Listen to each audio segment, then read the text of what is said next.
Hey guys, welcome back. In this video, I'm going to be showing you guys what I used in order to study and pass my PPR on the first attempt. So come on, let's get started.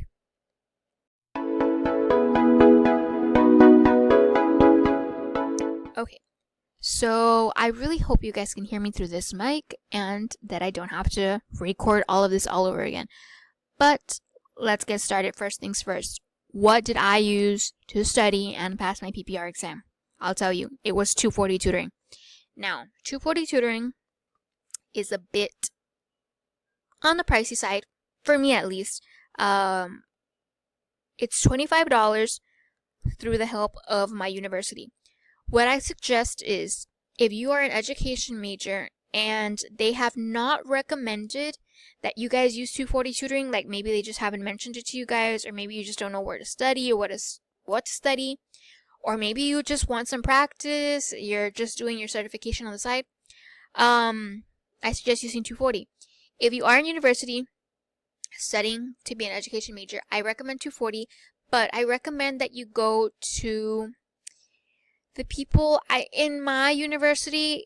It's the Office of Preparation. I would check and see what yours is called at your university and see if there are any discount codes.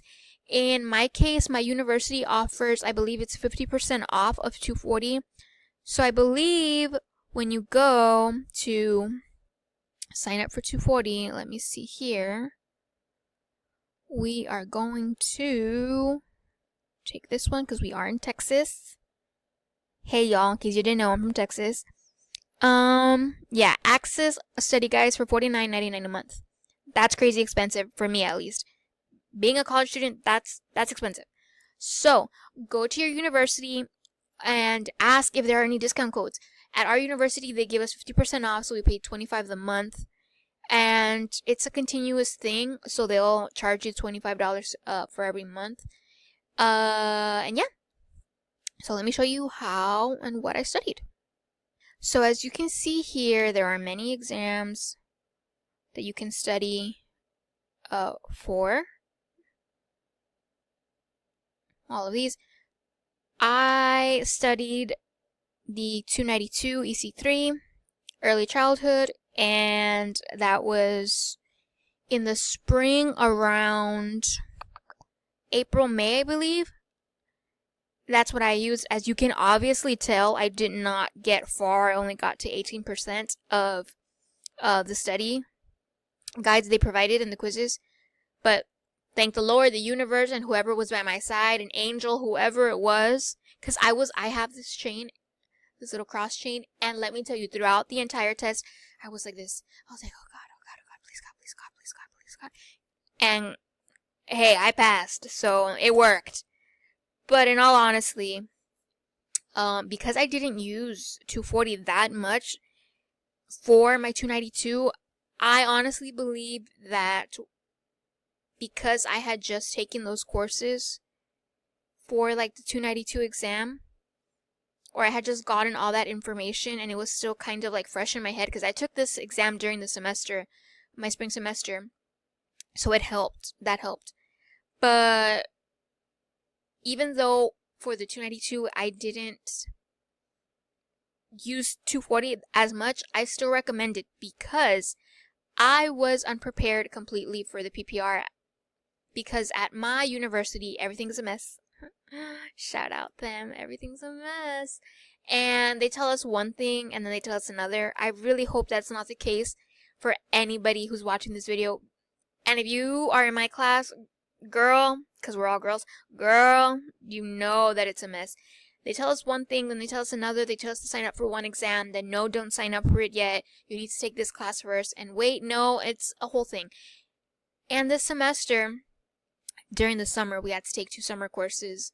They told us, you need to have your your STR by November 3rd. But the STR class, which we were trying to figure out when to take this past semester in the spring, well, we're going to take it in the fall. And it makes no sense, in my opinion, for us to take this class, the STR class, our read class, in the fall, which is September, October, November, December.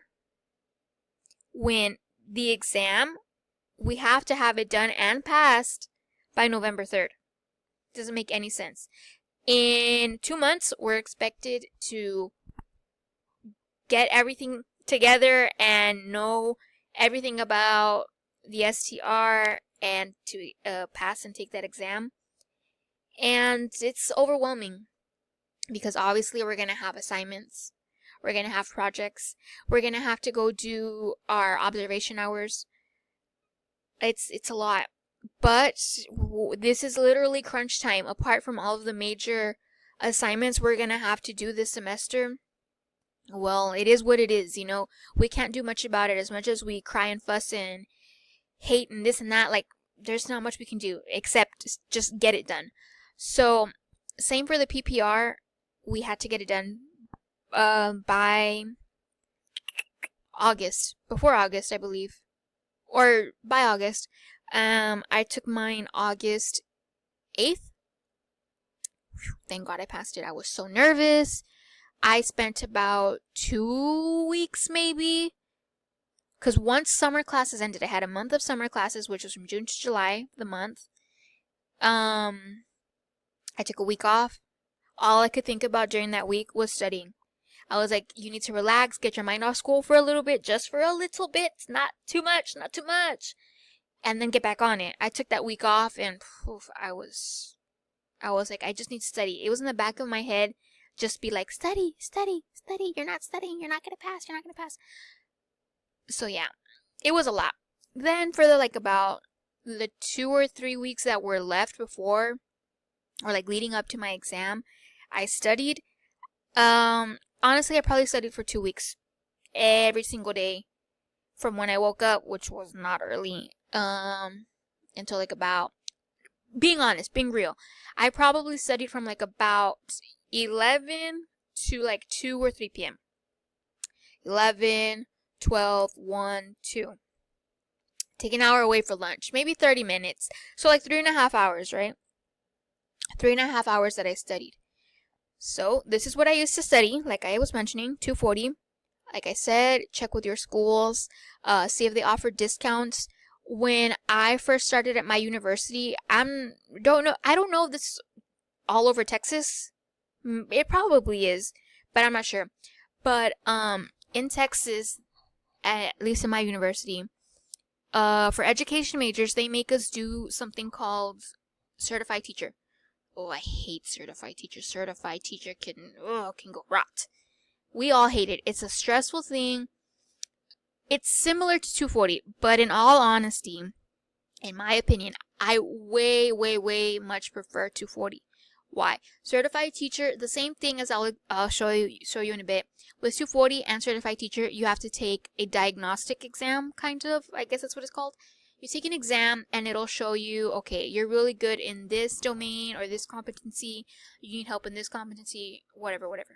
For 240 tutoring, for certified teacher, we had to get an 80 or above in each section. So for each domain, for example, the PPR, there's, I believe, 4 domains. And if I were to be doing this on certified teacher for each domain, I would have needed to get an 80 or above, send that into my school, and get approved to take the test. That was crazy.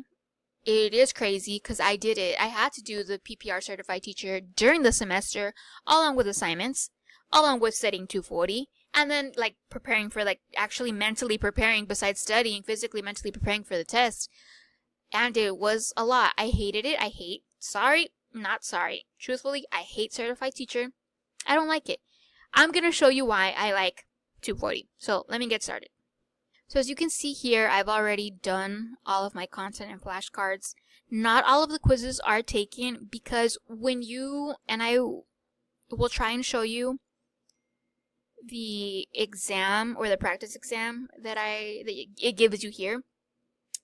But you need to take a diagnostic exam. Let me open this one up. Don't cheat. Don't look at my answers though. Oh my goodness. Study on your own. Jeez. See, I missed 29. Yeah, let's review. So for example, I'm only going to show you a few because I don't need 240 getting after me, okay? So for example, this is why I like 240. This is the difference between certified teacher a bit. I don't know. I like this better. So with 240, this is a sample question that I'm giving you the answer to. So, you know what? Don't. Let's all study together. Let's be besties. Come on. Anyways, so this is the first question. Let me zoom in. In an attempt to keep parents abreast of student participation and the responsible use of time, grades, discipline, concerns, etc., a new teacher, Ms. Parker, plans to communicate with timely reports. Which of the following would be the most effective way of accomplishing this goal? So I chose C, not because I guessed, because I studied and that's what I thought was best. Remember, this is the second time I took this practice exam or diagnostic test. So after studying, I came to the conclusion that she emails individual grade reports addressing these categories for each student halfway through the required grading and communication period. I like that it explains the answer, like why is it right? So the reason this answer choice is correct is because it would be efficient and the parent would appreciate this brevity and conciseness?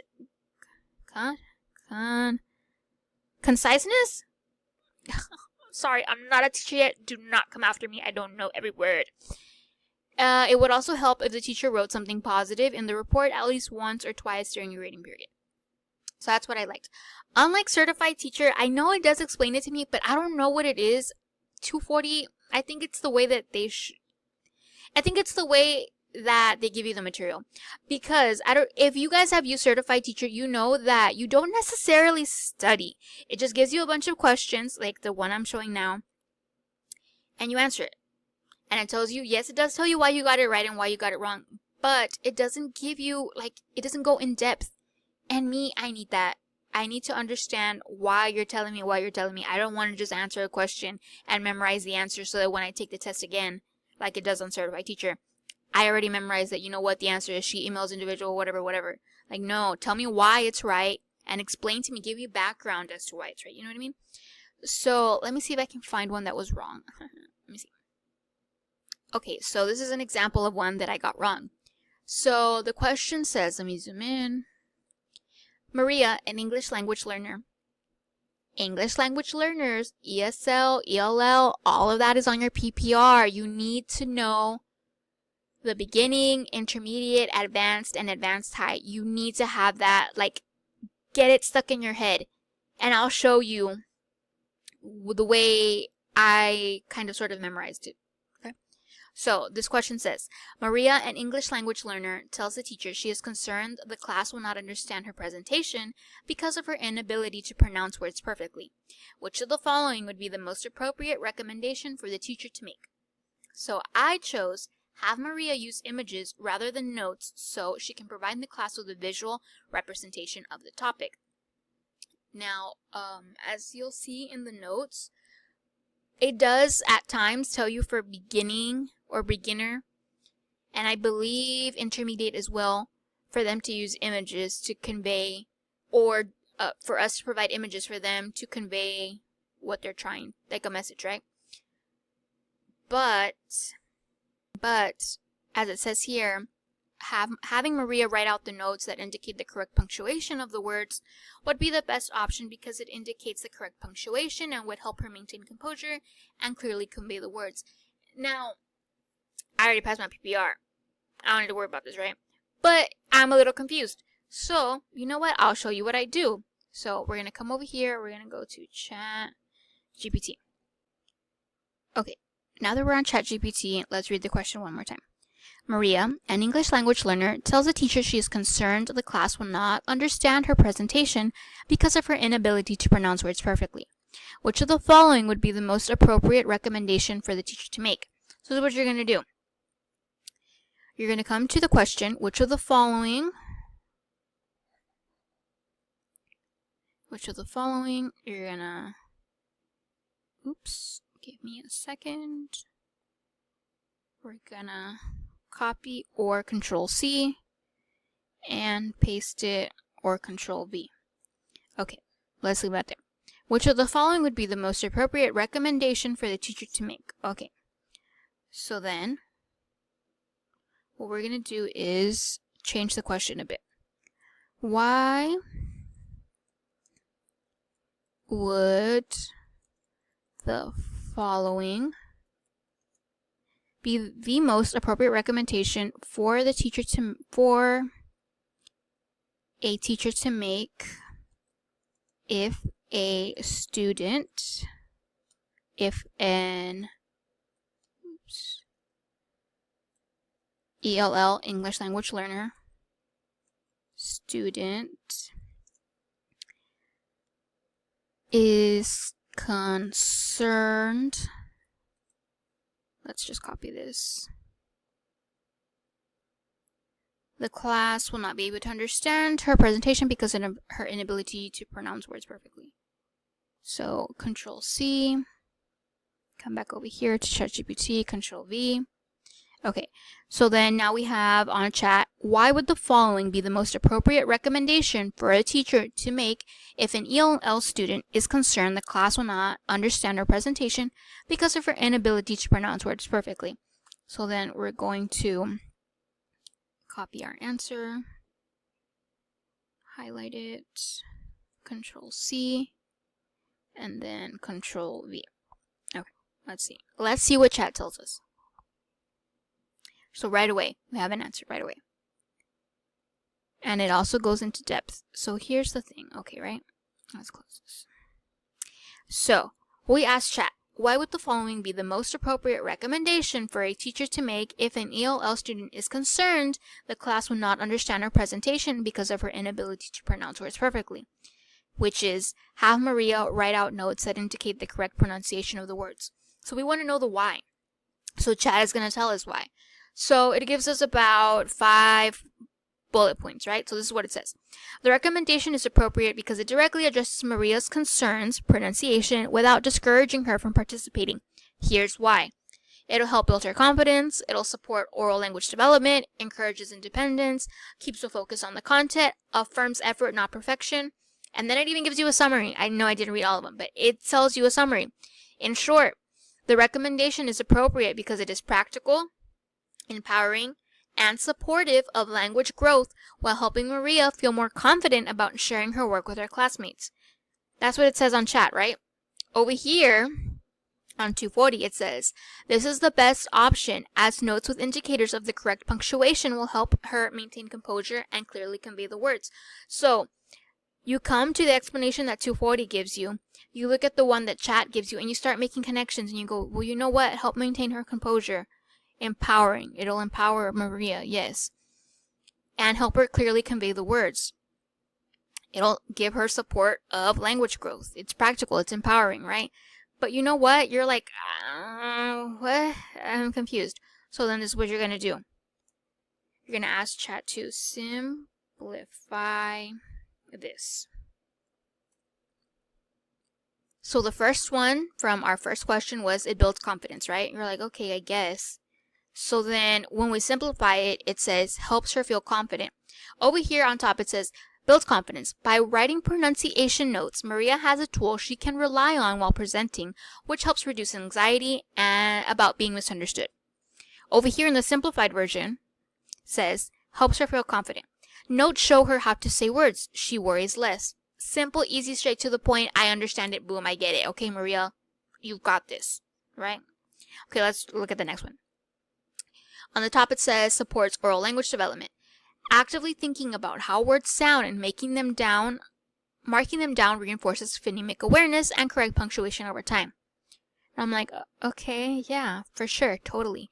Over here in the simplified version, it tells us, number 2, improves pronunciation, Writing the sounds helps her practice and remember. Simple! I get it. I understand that Maria needs to repeat and repeat and repeat the words so that it stays in her head and she knows, okay, dog is dog. So when she presents it, she knows that she's going to say dog. You know, it helps her improve her pronunciation and so on and so forth. So while you are doing your 240 practice exam, answer the questions. I don't believe you're timed. You might be. I don't recall. You might be timed. You have a few hours to take it. I believe it's 5. take your test, relax. It's going to be intimidating because if you're in my situation, you hadn't really studied much for PPR because your test was still, you still had a long time before you had to take your test. So you're coming in, doing your 240 tutoring, and you're like, I'm going to do bad because I don't know anything about PPR. And if I do, I forgot because it's already summer. I had to take a whole semester, spring semester. Then I only had a couple weeks off, and then I had to start summer classes. And then I have to begin studying. Like, no, I understand there's a lot going on, projects, finals, this, that. Okay, it's okay. Everything's okay. Use ChatGPT to your advantage, like I said. Take the diagnostic test that 240 tutoring gives you, right? It'll give you explanations why your answer choice was right and why it's wrong. If you don't understand, use ChatGPT. ChatGPT will literally break things down to the point where it's like a little kid can understand it. Me, sometimes I really, really need that. It sounds a little harsh to say dumb it down, but dumb it down for me, ChatGPT. Dumb it down to the simplest form ever. Make it like, you can probably even ask, and I'll see if I can do it. Let me see. Explain, I'm typing with one hand, so explain this to me as if I was a 3-year-old. Let's see what it does. It does it for you. So literally, let's read what it says. Okay, imagine Maria is scared her friends won't understand her when she talks. If she writes little notes that show her how to say the words, it's like having a secret helper. That way she knows how to say the hard words, feels brave, and everyone can listen to her story. You see? And it even says, you want me to make a super short version, like one sentence you can remember? Yes. Yes, I do, chat. Yes, I do. So we're going to put yes. And chat makes it simple for you. Here's the one sentence. If Maria writes notes to help her say the words, she won't be scared and her friends can understand her. Point blank, period. I got it. Next question, right? You can ask it to explain things to you 100 times. And now if you see down here, it says you've hit the free plan limit for GPT-5. It'll use a different version. It'll say that every once in a while. Don't worry about it. Keep going. It's not going to stop you. You can get plus. I'm not sure how much plus is. I think I heard like $20. If you can't get it, use ChatGPT to your advantage. There are so many things you do not have to pay for in order to succeed. Look, all you have to do is look, go, find, search, join Facebook groups. Like, seriously, there are so many materials, so many resources that can help you for free. Some of them you will have to pay a little cash, like 240 tutoring, but hey, it helps. I'm telling you, go to your school and ask and see if they have discounts for this. Use ChatGPT to your advantage. Make ChatGPT break down everything for you. So use all your resources. Look for them and use them. And trust me, you are not alone on this. You are not going to be the first teacher to pass the PPR, and you're not going to be the first teacher to fail the PPR. Don't worry. Just study, use chat to help you, and trust me, you are going to pass the PPR. You're going to pass it. If I can do it, you can do it too. Trust me. Now, let me show you how a little bit, not too much now, of the 240 study guide that it gives you at the end. So, let me show you this. So at the very end, I showed you my test. We're going to come back over here. Hello, resume. So once you take your test, right, the first time I took the exam, I believe I got a 74. And I was a little like, 74? Like, that's not bad. For the first time taking the diagnostic, like, it's good. It's not bad. And I have a family member who's also studying to be a teacher, a special education teacher. And I go, what do you think? Like, I got a 74. How do you think I'll do on the exam? Like, that was just my diagnostic. And she goes, a 74 is good. Like, just keep studying. Don't worry, right? So I kept studying. I was very confident. And then I took the exam a second time, the diagnostic, the one here on 240. I got a 71. So I was like, oh my god, like, and this was a couple of days before the test. I was scared. I was so scared. I was like, great. I got a 74, and then I took the exam again, going in with confidence, thinking I'd for sure get an 80. And I was like, dang, like, what am I going to do? I just kept studying. I kept studying, and eventually came, when taking the test came, everything, like, I just remembered, like, truly, honestly, you have to do at least for me, what works for me is to write everything down and just say it over and over again, over and over again, over and over again, over and over again, and it just eventually sticks. So here's let me show you my notes and one of the concepts here. Okay, so here are my notes. Yeah, it looks like a lot, but in reality, it is. But some of these are just double notes that I took one way and then I took another. But if you're like me, I don't know why I'm like this.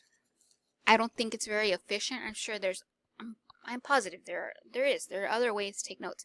But I like to write everything down. Why? I don't know. I feel that I do know. I feel that if I don't write everything down, I'm going to miss something. It's going to be on the exam, and I'm going to go, I remember that I needed to write it down, but I don't remember what it was.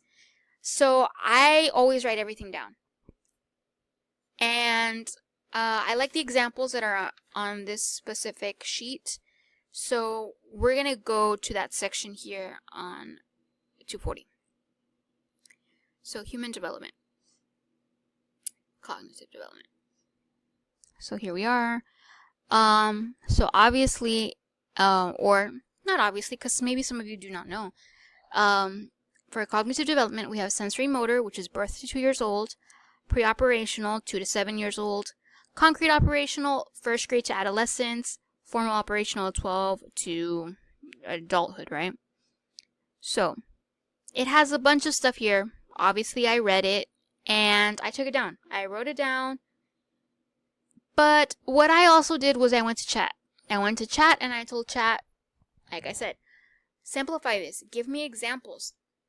So one example that I don't know why it came to my head. But, so for I don't know why it came to my head, but it stuck. And I remembered, this is how I remembered it. So concrete operational, right? During the concrete operational stage, children are from about 7 to 11 years old. So the way I remembered that is, apart from the notes I took in class, which is when children begin to think using logic or logically, right? So what I came up with is, okay, 7 to 11 years old. Kids think logically. Concrete operation, okay. So what did I come up with?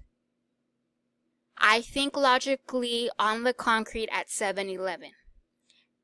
And it stuck, and I kept repeating it. I think logically on the concrete at 7-Eleven. I even gave it a little beat. I think logically on the concrete at 7-Eleven. I think logically on the concrete at 7-Eleven. It stuck. It stuck. So whenever I saw concrete operation or concrete operational, I think logically on the concrete at 7-Eleven. I think logically on the concrete at 7-Eleven.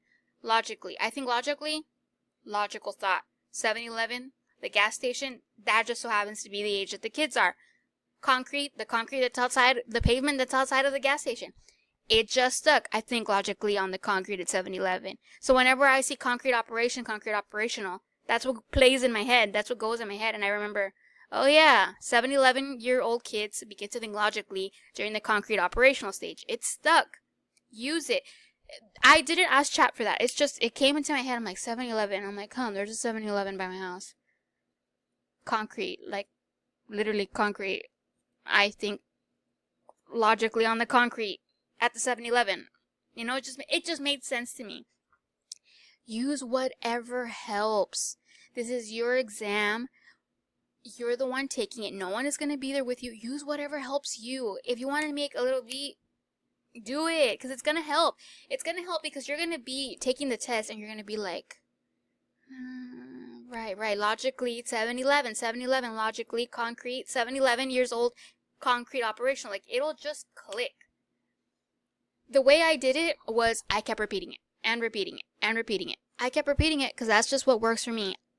As a kid, I remember whenever I would get, literally during my concrete operational stage, I would get sent home spelling words, right? Everyone gets their spelling words for the week, and you have to study them, and at the end of the week on Fridays when you have your spelling test, right? That's how it was for me. So what would my mom make me do? Like I said, I feel I never had great study habits, but my mom did try to help me. She always tried to help me. She always did help me. But this is one way that I always should think back on, and I feel like it stuck just in a different sense. So whenever I got those spelling words, the 10 words or whatever it was, what would my mom make me do? Okay, what do you have for homework? This is that. Study the spelling words. Okay, your spelling words, this is what you're going to do. My spelling word was book, for example. Whatever. So she would write down the word, for example, book, dog, bird, whatever the spelling word list was, right? And then she would go 1, 2, 3, 4, 5, 1, 2, 3, 4, 5, 1, 2, 3, 4, 5. So book, write book 5 times. Book, book, book, book. Dog, dog, dog, dog, dog, bird, bird, bird, bird, bird. While you're writing it, say it. Bird. B-R-I-D, bird. Next one, B-R-I-D, bird. Next one, B-R-I-D, bird, B-R-I-D, bird, right? And she would test me. Once I completed my list, I did the 5 of each word, however many words I had that week, she would test me. And she'd be, no, you got this one wrong, go back. And test me again, no, you got this one wrong, go back, and you have to write them again. And say them again, and write them again. And it stuck. That is how I feel is the only way to get things to like click in my head. To stay in my head. I write it down one time. Everything, because like I feel like I'm gonna miss something. So I write everything down. Once I write everything down, honestly, I'm like, oh, why did I take literally halfway through writing everything down? I'm like, I don't want to write this anymore. I want there to be an easier way. And the easier way is, thank God for chat, is to tell chat to reduce the words, simplify it, make it easier. So all the things that I copied, literally paragraphs sometimes, now I can go to chat and simplify this into a couple of sentences, into some bullet points, right? Done. Then, once I get that, I ask chat for examples.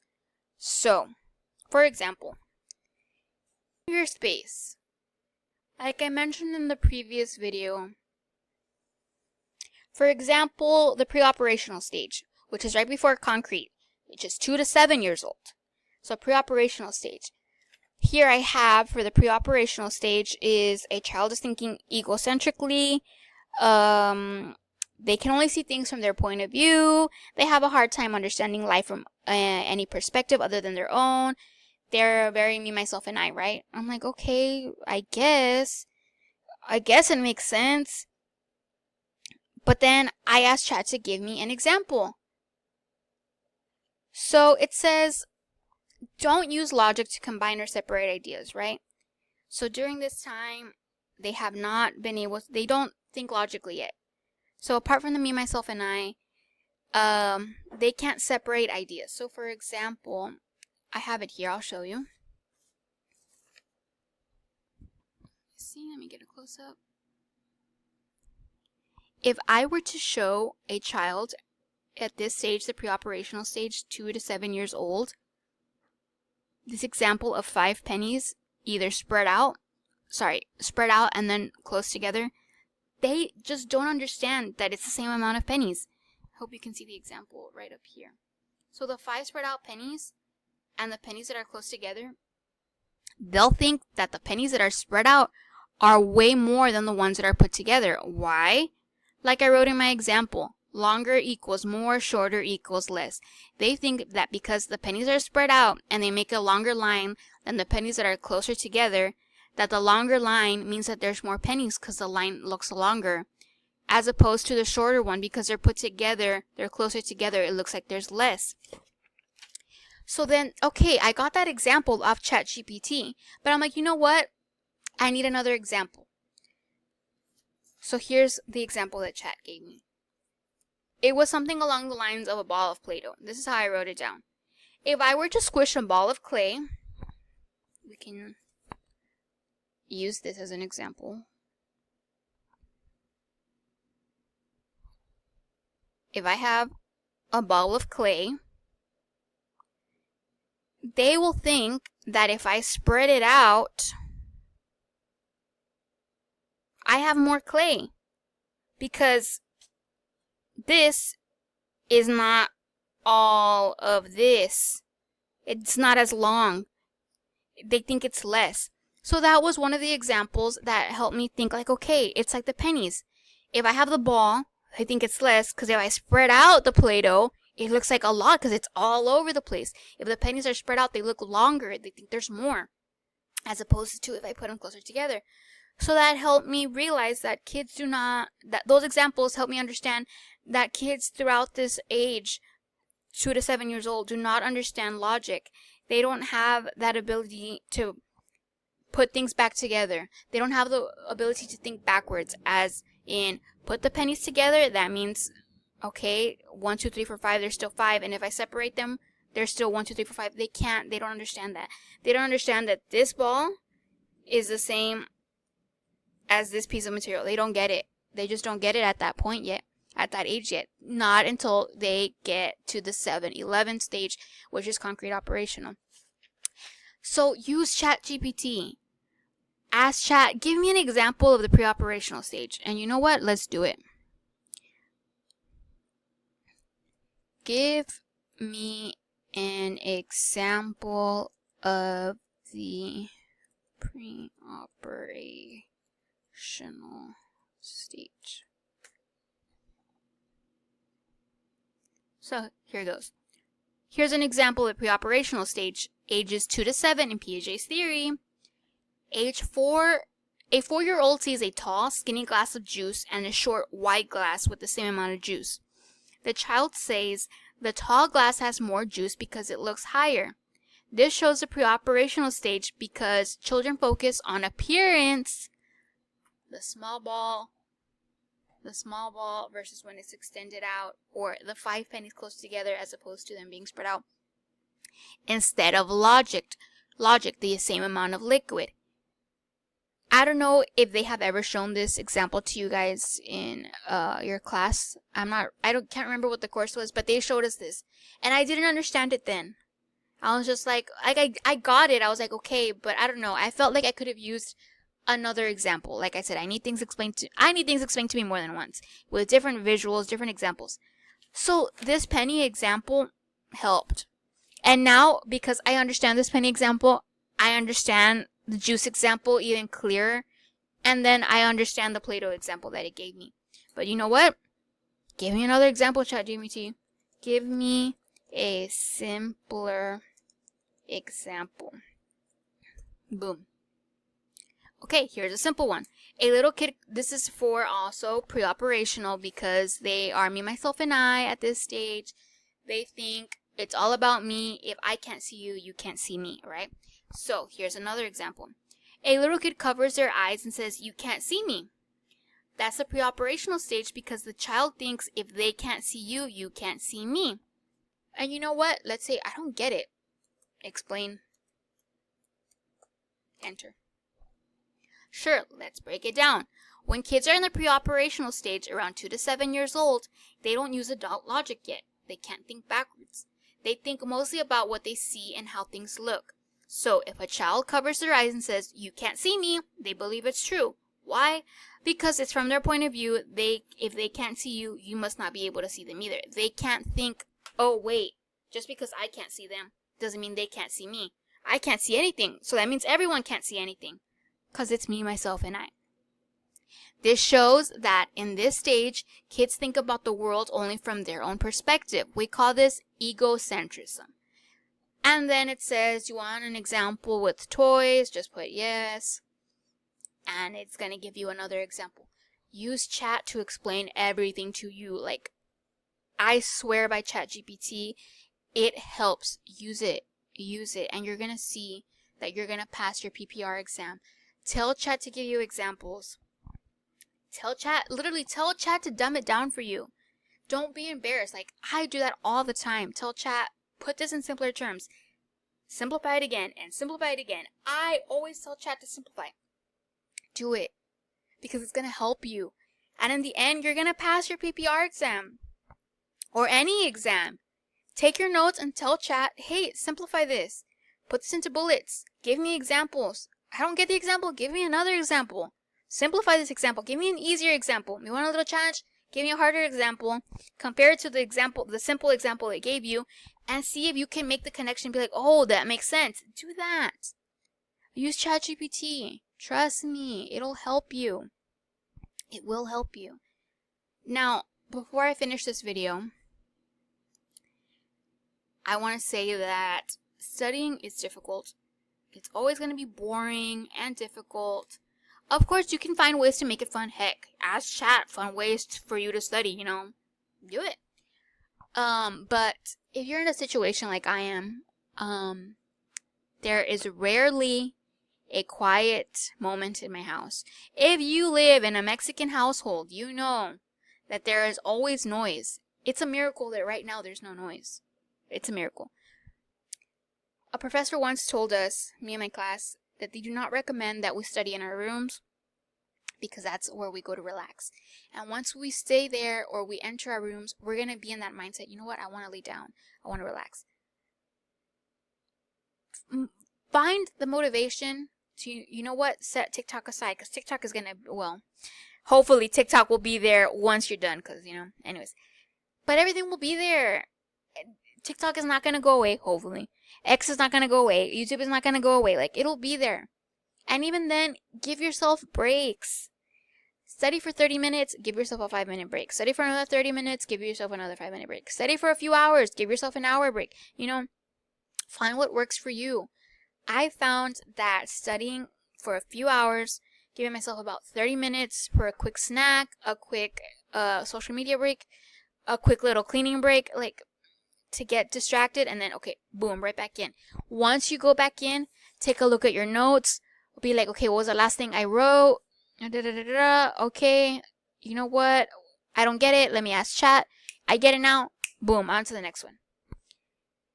Once you have your notes written down, or you feel that you have a good little chunk written down, repeat it, repeat it, repeat it, repeat it. That's what works for me. Maybe you're a visual learner or photographic memory type learner, and you're just going to see it, read it, you got it. Good. But if you're like me, you're going to sit here and you're going to say, pre-operational stage, 2 to 7 years old. Pre-operational stage, 2 to 7 years old. Pre-operational stage, 2 to 7, until it sticks. Once that sticks, pre-operational stage, 2 to 7, you don't even have to look at it. Pre-operational stage, 2 to 7 years old. Kids think egocentrically. Kids don't use logic. Like, it'll just stick because you're going to be looking at it, reading it. After a few times, look at the wall, look at something else, and repeat it, repeat it, repeat it. Look back, and you're like, yes, I got it. And on to the next thing, I really do recommend 240 tutoring. Because at the very end as well, like, for example, right now we're under the human development section. At the very end, for example, like, during the sections, it gives you videos for some things. Other things are reading. But usually when you have a video, it's the exact same thing that's already written here. But at the very end of your section, for example, we're on human development, it's going to give you flashcards. So what you're going to do, form operational stage. Okay, you try to remember what former operational stage is.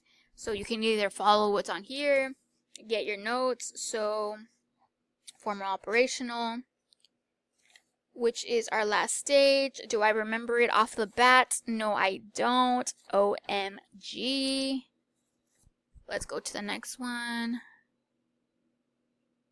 Just like study, don't just study them. Repeat them. Pre-operational stage. We just went over this one. 2 to 7 years old. Pre-operational. 2 to 7 years old. Pre-operational. 2 to 7 years old. Pre-operational. 2 to 7 years old. That's how I do it. Pre-operational. 2 to 7 years old. Pre-operational. I'm staring at the wall. Pre-operational. 2 to 7 years old. Pre-operational. 2 to 7 years old. Right? What does it say here? Occurring from 2 to 7 years old. When children think egocentrically. And you're like, okay, while you're saying 2 to 7 years old. preparation, or 6 to 7 years old. Think about, I can see you, you can't see me. I can see you, you can't see me. You know what I mean? Think about that. And once you think about that, you're going to be like, that's egocentric. Because they're thinking from their point of view. They're not taking into consideration, they're not taking into consideration other people's point of view. Once you're done with your flashcards, it'll give you the option to, well, not the option, it gives you the opportunity to take a quiz. I believe it's 10 questions. The same thing as the practice exam. It'll give you the reasons why it's wrong or right, and trust me, you're gonna pass this exam. Take the time to study, use chat to your advantage, give yourself brain breaks because you will need them. It's not impossible. You can do this. Just take the time to study, use chat, and ask it to dumb it down, simplify it to the littlest thing, but study. Studying is the only way you're going to be able to pass this exam. And trust me when I tell you, you can do it. See you in the next video.